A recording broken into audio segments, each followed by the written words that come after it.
More than 100,000 people in the Ukrainian capital Kiev are protesting against the government's move to delay an association deal with the EU under pressure from Russia. Opposition leaders joined the protest, said to be the largest since the Orange Revolution in 2004. Police fired tear gas as protesters tried to break through a cordon around government buildings. A pro-government rally a few miles away attracted about 10,000 people. Kiev police said they had fired tear gas after protesters threw a smoke grenade at officers in an attempt to break into the Cabinet of Ministers building. Ukraine made the decision on the EU deal last week, saying it could not afford to break ties with Moscow. Russia is trying to bring Kiev into its own customs union. Russian President Vladimir Putin accused the EU of blackmailing Ukraine to sign the deal during a summit in Vilnius next week. People arrived at the rally, on European Square, with families and children, many holding banners with slogans like "I want to live in Europe" or "Ukraine is part of Europe." "We want to be together with Europe,"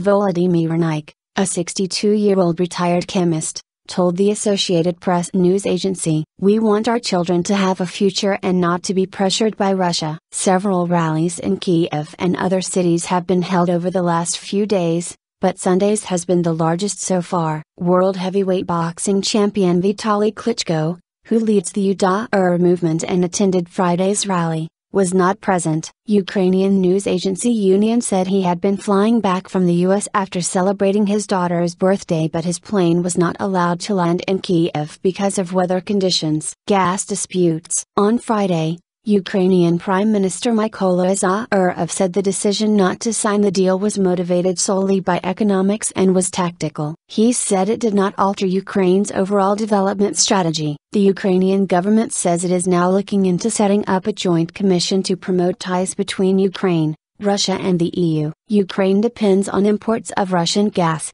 but recently the supplier, Gazprom, complained that Ukraine had fallen behind in payments. Pipelines transiting Ukraine pump Russian gas to many EU member states. In 2009, Russia cut off gas supplies to Ukraine in a dispute about prices, causing fuel shortages across Europe in the middle of winter. Russia has a customs union with two other former Soviet republics, Belarus and Kazakhstan, and has been urging Ukraine to join it. A free trade agreement with the EU would mean Ukraine adopting different trade rules. Kiev's decision on Thursday prompted EU Enlargement Commissioner Stefan Füle to cancel a trip to Ukraine. It had been planned for the run-up to the key Eastern Partnership Summit between the EU and several ex-Soviet states, which will be held in Vilnius, Lithuania, on 28 and 29 November.